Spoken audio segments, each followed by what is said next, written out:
આજે નર્મદા જિલ્લા કલેક્ટર સાહેબની અધ્યક્ષતામાં જિલ્લા સંકલન અને ફરિયાદ નિવારણ સમિતિની બેઠક હતી.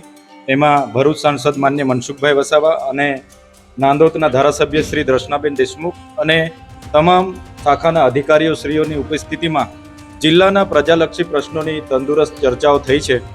જેમ કે નર્મદા જિલ્લામાં આધાર કાર્ડ અપડેટ કરાવવા અને કેવાયસીની જે સમસ્યા ઊભી થઈ છે એની તાત્કાલિક ધોરણે નિરાકરણ આવે.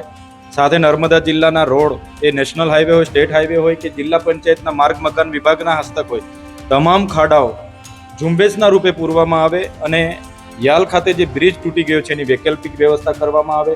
સાથે સાથે જ્યાં પણ શિક્ષકો નથી, જેમ કે રીંગાપાદર હોય, માથાવલી હોય, તાત્કાલિક ધોરણે શિક્ષકો મૂકવામાં આવે. એવી જ રીતે અન્ન નાગરિક પુરવઠાનું અનાજ સમયાંતરે સપ્લાય કરવામાં આવે અને લાભાર્થી સુધી યોગ્ય ક્વોલિટીનું પૂરતું પ્રમાણમાં અનાજ પહોંચી જાય. એવી જ રીતે આ વિસ્તારમાં વન વિભાગ દ્વારા બહારથી દીપડાઓ પકડીને છોડવામાં આવે છે, એ પણ બંધ કરવામાં આવે. એવી જ રીતે આ વિસ્તારની સબ ડિસ્ટ્રિક્ટ હોસ્પિટલ ડેડિયાપાડા હોય કે સિવિલ હોસ્પિટલ રાજપીપળા હોય, તમામ મહેકમ ત્યાં હાજર હોય, જે જગ્યાઓ ભરવાની થાય તે સરકારમાં રજૂઆત કરવામાં આવે અને તમામ સાધનો ટેકનિશિયનો ભરતી થાય. એ પ્રકારના વિસ્તૃત બાબતોને લઈને આજે ચર્ચાઓ થઈ છે અને અમે અપેક્ષા રાખીએ છીએ જિલ્લા વહીવટી તંત્ર પર અને સરકાર પર કે આ તમામ બાબતોની જે આજે ચર્ચાઓ થઈ છે એનું તાત્કાલિક ધોરણે નિરાકરણ આવે એવી અમે અપેક્ષા પણ આજના દિવસે રાખીએ છીએ. ખાસ કરીને આધાર કાર્ડનો જે ચેતરભાઈ મુદ્દો જે છે તો એને લઈને કેવી એનો ઉકેલ શું આવે અને શું હવે થશે જે તકલીફ છે? આપ સૌ જાણો છો 30/8ના રોજ કલેક્ટર સાહેબને અમે રૂબરૂ મળીને એ બાબતની લેખિત રજૂઆત પણ કરી હતી. છતાંય 20 દિવસમાં કાર્યવાહી કોઈ ટેકનિકલ કારણસર નહીં થઈ હશે તો એમણે આજે તાત્કાલિક ધોરણે ત્યાં આધાર સેવા કેન્દ્ર ચાલુ કર્યા છે. એમણે કીધું 7 થી 8 કેન્દ્ર આજની તારીખે ચાલુ કરી દેવામાં આવ્યા છે, જે અમારા માટે સારી બાબત છે. અને જે પણ લોકોને આ બાબતની તકલીફો પડે છે એમને ટૂંક સમયમાં પ્રેસ મીડિયા દ્વારા જાહેરાત કરવામાં આવે કે કઈ કઈ જગ્યાએ કેન્દ્ર ચાલુ છે, જેથી કરીને લોકો ત્યાં પહોંચે અને પોતાના આધાર અપડેટ કરાવી શકે. દારૂબંધી બાબતે અને નર્મદા જિલ્લાના જે આરટીઓ દ્વારા જે દંડ ફટકારવામાં આવે છે એ બાબતે પણ ચર્ચા થઈ છે. તો એમાં આરટીઓનું એક મહેકમ ડેડિયાપાડા ખાતે ઊભું કરવામાં આવે, જેથી કરીને કોઈને પણ આરટીઓનો દંડ કરવામાં આવે છે ત્યાં ભરીને વ્યક્તિ પોતાની ગાડી લઈને રવાના થાય બાબતની ચર્ચા થઈ છે. દારૂબંધી બાબતે દર્શનાબેન દેશમુખની રજૂઆત હતી, તો ધારાસભ્યશ્રીની રજૂઆતને ધ્યાને લઈને એસપી સાહેબે એમને જે પણ હમણાં જે સ્ટ્રાઇકો કરી છે એ બાબતની માહિતી એમને પૂરી પાડવાની એમણે કીધું છે અને આવનાર દિવસોમાં દારૂબંધી અટકાવવા માટે નર્મદા પોલીસ આગળની કાર્યવાહી કરશે એ બાબતની પણ એમને બાહેધરી આપી છે. આજે સદસ્યતા અભિયાનને લઈને જે ડેડિયાપાડામાં મનરેગાના કર્મચારીઓને જે ટીડીઓ દ્વારા સૂચનાઓ આપવામાં આવી હતી ત્યારે એની લઈને પણ આજે ચર્ચાઓ થઈ છે. ત્યારે એમાં તપાસ ચાલુ છે અને ટૂંક જ સમયમાં એ બાબતનો રિપોર્ટ અમને સુપ્રત કરવાની કલેક્ટર સાહેબે અમને અને ડીડીઓ સાહેબે અમને બાહેધરી આપી છે. આપે જે અધિકારીનું નામ લીધું હતું એ અધિકારી બી આજે ત્યાં હાજર હતા. હા, શું જવાબ? આપણે ડેડિયાપાડાના જગદીશ સોની કરીને જે ટીડીઓ શ્રી છે એ પણ હાજર હતા. એમણે પોતે એવું કીધું છે કે ઉપરથી કોઈ સૂચના મળી નહોતી, છતાંય જે કર્મચારીઓ જે ઝુંબેશના રૂપે હજારોની સંખ્યામાં સભ્ય નોંધણી કરી છે તો એમણે કીધું સરકારશ્રીની ગાઈડલાઈન જોઈશું અને કર્મચારીઓ જો આમાં દોષી ઠેરાશે તો એમના પર કડક કાર્યવાહી કરવામાં આવશે. દર મહિનાની જેમ આજે પણ જિલ્લા સંકલનની આજે બેઠક થઈ કલેક્ટરના અધ્યક્ષ સ્થાને. આ બેઠકની અંદર જિલ્લા પંચાયતના પ્રમુખશ્રી, ડેડિયાપાડા અને રાજપીપળા વિધાનસભાના ધારાસભ્યશ્રીઓ અને બાકીના દરેક વિભાગના અધિકારીઓ આજની બેઠકમાં હતા. બધા અમારા સભ્યના લગભગ મોટાભાગના સેમ સરખે જેવા પ્રશ્નો હતા. ધારાસભ્ય ડેડિયાપાડાનો પણ જે પ્રશ્ન હતો એ મારો પણ હતો કે આધાર કાર્ડ માટે લોકોને ભારે તકલીફ પડી રહી છે અને ડુંગરના લોકો ડેડિયાપાડામાં આવી અને ઘણી બધી મુશ્કેલી વેઠે છે એની પણ ચર્ચા થઈ. પણ એના પણ જવાબમાં એવું છે કે આધાર કાર્ડ જે ઓપરેટ કરનાર ઓપરેટર છે એવા આપણા જિલ્લાના 2 કે 3 ઓપરેટરો સસ્પેન્ડ થયા છે. એમાં સસ્પેન્ડ થવાનું એક જ કારણ છે કે નાની અમથી કંઈક એના પૂર્તતા કરવાની કોઈક રહી ગયું એનાથી, તો ઉપલા લેવલે એનો ખ્યાલ આવી જતા તરત જ એ કોઈ પણ જાતની તપાસ વગર સસ્પેન્ડ કરી નાખે છે અને દંડ પણ એને ફટકારવામાં આવે છે. એનો ઓપરેટરનો કોઈ ઈરાદો હોતો નથી, પણ આ કામ એટલું બધું છે ને આધાર કાર્ડ વાળું તો એમાં કોઈ ને કોઈ પ્રકારની નાની મોટી ક્ષતિ રહી તો એના કારણે 3 લોકો આ સસ્પેન્ડ જેવા થયા, એના કારણે તકલીફ થઈ. પણ લોકોને તકલીફ ના પડે એના માટે જે તે સૂચના અધિકારી આપી દીધી છે. અને સાગબારાના કેટલાક ઓપરેટર આને લગતા જાણકાર લોકો હોય એ નાંદોદ તાલુકાના લોકોને ડેડિયાપાડા કામે લગાડવામાં આવ્યા છે. અને બીજું અમુક કેટલીક ગ્રામ પંચાયતોમાં આધાર કાર્ડની કામગીરી ચાલે છે, એવી ગ્રામ પંચાયતોનો પણ લોકોને જાણ કરવામાં આવશે કે અમુક એરિયાના લોકો માટે અમુક ગ્રામ પંચાયતમાં આ પ્રકારની આધાર કાર્ડની સુવિધા આપવામાં આવે છે. એટલે આ લગભગ ટૂંક સમયની અંદર આ પ્રશ્ન સોલ્વ થઈ જવાનો છે. લોકો એટલા માટે ઉમટી પડ્યા કે સ્કોલરશિપના પ્રશ્નને લઈને સ્કૂલોમાંથી કહેવામાં આવ્યું કે તમારે આધાર કાર્ડ હશે તો તમને સ્કોલરશિપ મળશે. એટલે લોકો એકદમ પડાપડી કરી અને એક દિવસમાં 40 કે 50 જ આધાર કાર્ડ એ ઓપરેટર કઢાઈ આપી શકે છે, એનાથી વધારે નહીં. એટલે લોકોમાં પેલું અફડાતફડીનો માહોલ એ સર્જાય. અને બીજી વાત, વિકાસને લગતા રોડ રસ્તાને લગતા બધા પ્રશ્નો હતા, એ પણ ભારે વરસાદના કારણે રોડ રસ્તા તૂટી ગયા, એ પણ સમયસર રિપેરિંગ થઈ જશે. ખાસ કરીને મોવીનો રસ્તો, એ ધારાસભ્યનો પણ પ્રશ્ન હતો, મારો પણ પ્રશ્ન હતો. એ ઉપરાંત ખાસ કરીને પેલા આપણે પ્રાથમિક સભ્યવાળો મુદ્દો પણ ચર્ચાયો કે પ્રાથમિક સભ્ય કોણ બની શકે. તો આખો નીતિ વિષયક પ્રશ્ન છે. પણ એટલું નક્કી કે જે મનરેગાનો કર્મચારી છે એ નરેગા સાથે જોડાયેલો જે કાયમી કર્મચારી નથી હોતો એ પ્રાથમિક સભ્ય બની શકે છે. તો એને લઈને એક થોડો જિલ્લાનો એક વિવાદ હતો, પણ કેટલીક સ્પષ્ટતા સરકાર સાથે પણ કરવાની છે.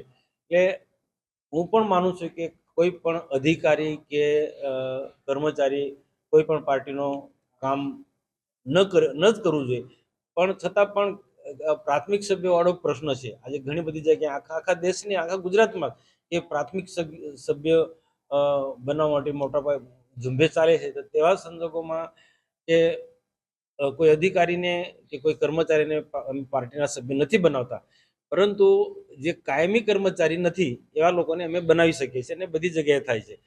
અને એને લઈને પણ કેટલોક જે એક વિવાદ ઊભો થયો હતો, એનો પણ આજે ખાસો બહુ લાંબી ચર્ચા ચાલી. અમે આમ પ્રાથમિક સભ્ય કોઈ કર્મચારીને બનાવવાનો કોઈ ચોક્કસ ઉદ્દેશ્ય હોતો નથી, પણ પ્રાથમિક સભ્ય કોઈ કર્મચારી બને, કાયમી કર્મચારી કે હંગામી કર્મચારી જે બને, તો સરકારની યોજના એ સાથે જોડાયેલા લોકો હોય છે. તો એ સરકારની યોજના વધુ સારી રીતના અમલ થાય. દેશના પ્રધાનમંત્રી નરેન્દ્રભાઈ મોદી સાહેબ જે દેશને એક સમૃદ્ધ ભારત બનાવવા તરફ આગળ વધી રહ્યા છે, તો એ આ પાર્ટીની પોલિસી પણ સમજી શકે. તો પાર્ટીની પોલિસી જે પણ વ્યક્તિ, જે પણ નાગરિક સમજે કે મજબૂત રાષ્ટ્ર બનાવો છે, આત્મનિર્ભર ભારત બનાવો છે, અને આજે દેશના પ્રધાનમંત્રી જે પ્રકારે મજબૂત ભારત બનાવવાનો ઉદ્દેશ્ય લઈને ચાલે છે, એ દેશનો એક નાગરિક જો આ વસ્તુ સમજે તો આ સરકારની જે યોજનાઓ છે એ યોજના દિલથી કામે લાગે. એટલા માટે આ પ્રશ્ન અમે આ પ્રશ્નને લઈને અમે એવું ઈચ્છીએ છીએ કે આ કોઈ મારો કોઈ પાર્ટી કે આદેશ આપ્યો નથી, પણ મારો વ્યક્તિગત કર્મચારી આમાં જો જોડાય, પ્રાથમિક સભ્ય સક્રિયપણે કામ કરે, હું માનતો જ નથી કે પાર્ટીનું કામ કરવું જોઈએ, પણ એક વિચારધારા સાથે જોડાય, રાષ્ટ્રીય વિચારધારા સાથે કોઈ પણ વ્યક્તિ કર્મચારી, તો એ મારો ઉદ્દેશ્ય હતો. પણ છતાં આખો નીતિ પ્રશ્ન છે, પણ એમાં એક સ્પષ્ટતા જાણવા મળી કે આવા મનરેગામાં કામ કરનાર સભ્ય એ બની શકે છે, અને બીજા કોઈ કર્મચારીએ પ્રાથમિક સભ્ય બનવું હોય તો સરકારની મંજૂરી લેવી પડે. એ જ આજે સ્પષ્ટતા થઈ ગઈ.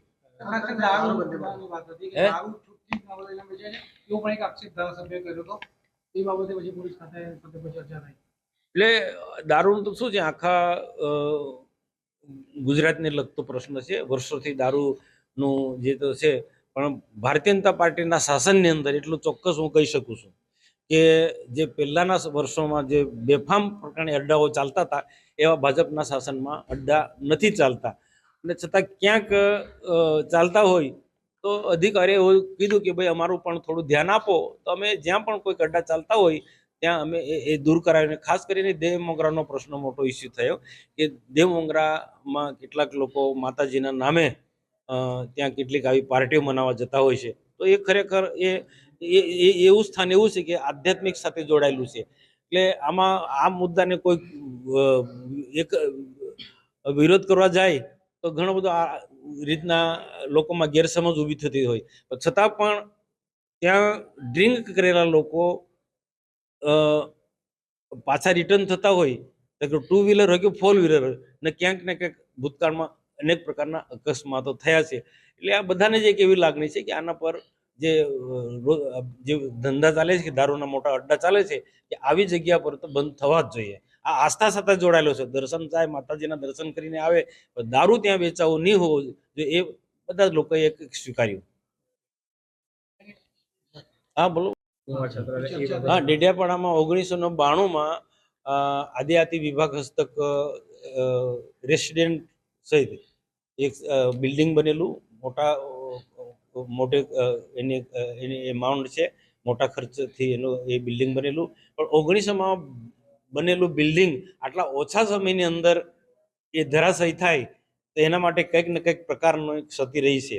તો મેં પણ એમ માંગણી કરી, ધારાસભ્યશ્રી પણ માંગણી કરી કે આવા પ્રકારના જે બાંધકામ થતા હોય એની સામે પગલાં લેવા હોય, જેથી કરીને ભવિષ્યમાં આવા બિલ્ડિંગો તકરાદી ના બને.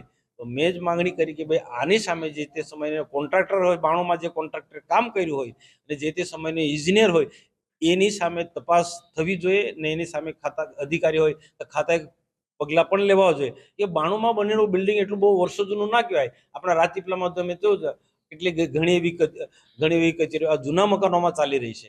રાજપીપળા હાઈસ્કૂલ એ રાજા મહારાજાનું, આ કોલેજ રાજા મહારાજાનું બિલ્ડિંગ છે. સિવિલ હોસ્પિટલ જૂનું, એ રાજા મહારાજ વર્ષો જૂનું, 60-70 100 વર્ષ ઉપર થઈ ગયા. તો તે બિલ્ડિંગ આજે સારા છે. આ 92માં બનેલું બિલ્ડિંગ આ ધરાશાયી થાય તો એને માટે અમે તપાસ માંગી. તપાસ માંગવાનો એટલે જ ઉદ્દેશ્ય છે કે જિલ્લાની અંદર આવા જે પણ પ્રકારના બાંધકામ થતા હોય, એમાં રોડ રસ્તા હોય કે બિલ્ડિંગનો, એમાં ભવિષ્યમાં એ અધિકારી કે કોન્ટ્રાક્ટર કાળજી રાખે એની તપાસ માંગી છે અને એની તપાસ થશે. આધાર કાર્ડની સમસ્યાનો ઉકેલ માટે આપણે ત્વરિત કયા પગલાં લેવા છે? આધાર કાર્ડની એના સમય પ્રશ્ન બિલકુલ સાચો જ છે. જે મીડિયામાં જે આવ્યો હતો એ બિલકુલ સાચો જ પ્રશ્ન છે.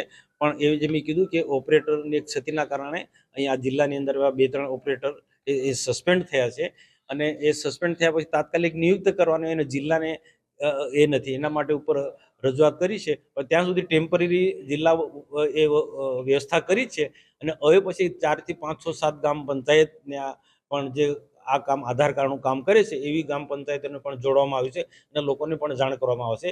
તાલુકા મથકે તો ખરી જ કચેરી ચાલશે જ અને અહીંના નાંદોદના કે રાજપીપળાના જે કેટલાક વધારાના ઓપરેટર છે ત્યાં શિફ્ટ કરવામાં આવશે અને લોકોને તકલીફ ના પડે આધાર કાર્ડની એ રીતના આજની જિલ્લા સંકલનની મિટિંગમાં ચર્ચા કરવામાં આવી છે.